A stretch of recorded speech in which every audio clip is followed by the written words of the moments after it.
Back at the tank, Nemo is playing dead to get flushed down the toilet and to escape Darla's wrath. Unfortunately, the dentist goes to just throw Nemo away, not flush him, and at this point, Marlin and Dory and Nigel arrive just at the right time, and there's a shit ton of chaos in the office that results in Marlin thinking that Nemo is dead, and Nemo hearing his dad say his name but not seeing him, and Nigel gets shoved back out the window with Marlin and Dory, and Nemo eventually escapes by going down the spit drain with the help of Gil. Now, the movie, I think, is relatively clear, at least as an adult, that he's going to the water treatment plant. I know that was something I wondered about if kids actually realized that or thought that you could flush your fish down the toilet, but, you know, whatever.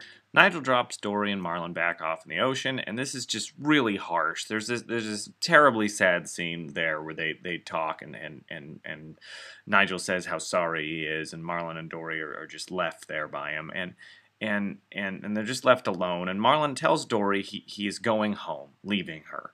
Dory gives this heartbreaking response about how she remembers things better with Marlin, and how when she's with him, she's home in this friendly sort of way, I guess. She says no one has ever stuck with her this long, which is horrible to hear. She desperately tries to remember the address she kept track of the whole film and gets flustered. She says she doesn't want to forget, and Marlin responds that he does. He wants to forget all of this, which makes sense. Every time he sees Dory, he would just see his failed adventures, his dead son, who died alone in a plastic bag.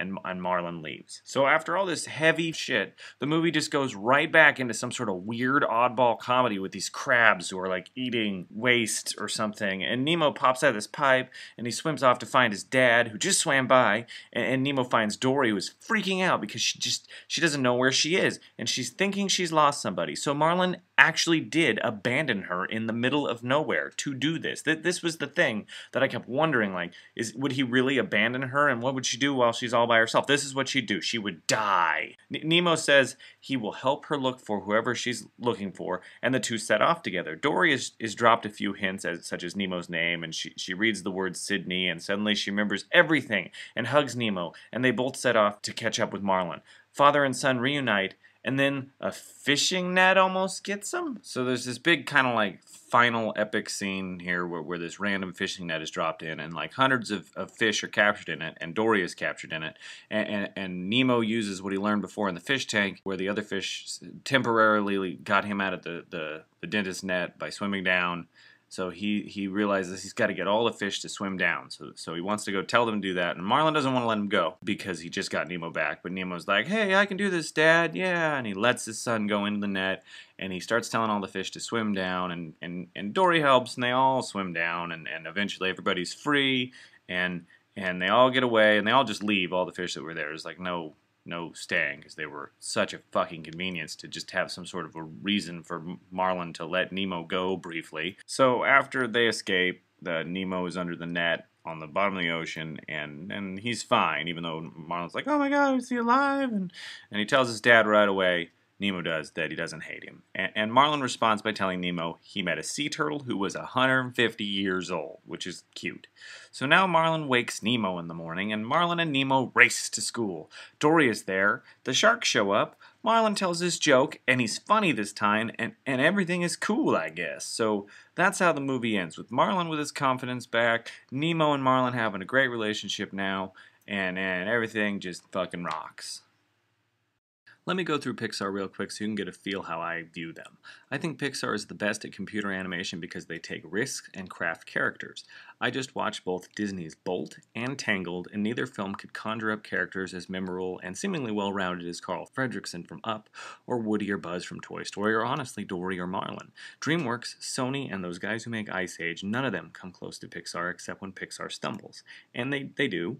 I love Pixar for their ambition, but they certainly miss their mark. Not every film is a masterpiece, though Toy Story 2, The Incredibles, and Toy Story 3 are. Cars is the obvious standout, as I've never met an adult who loved it or thought it was better than Pixar's other films. Cars, for me, was built around a concept that held no interest for me.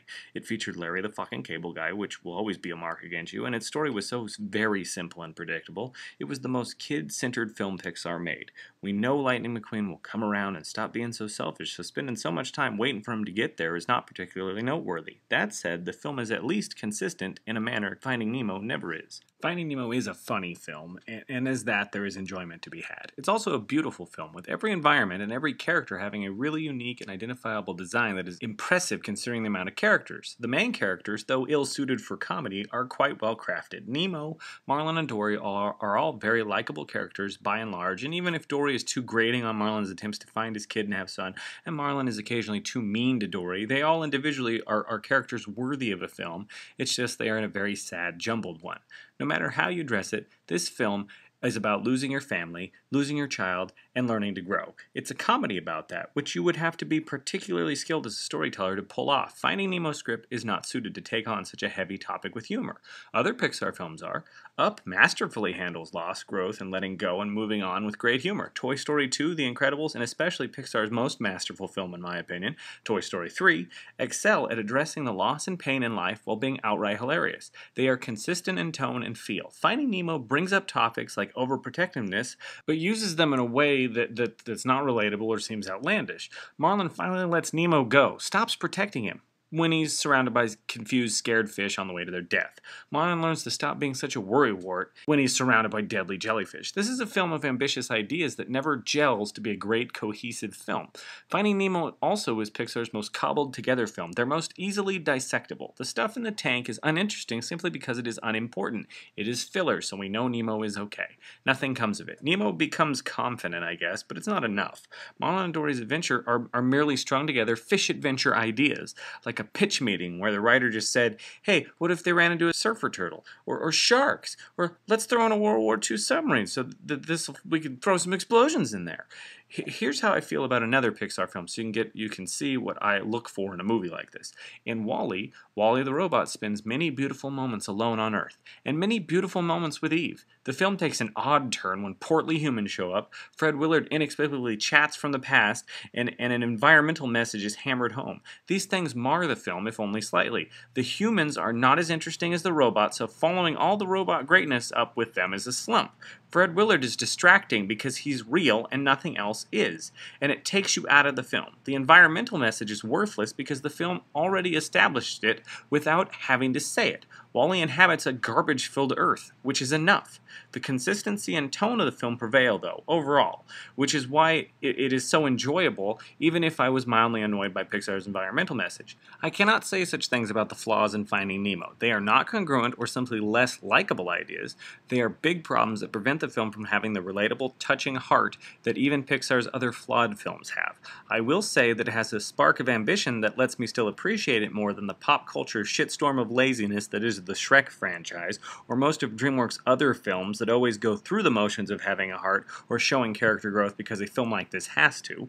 Even Disney's last decade of animation features only one truly enjoyable film, Lilo and Stitch, which was still by no means a masterpiece. Finding Nemo is a failed bit of ambition at its core, with moments that no other studio would dare try. In that respect, I don't hate it, even if it royally pisses me off how odd it all is.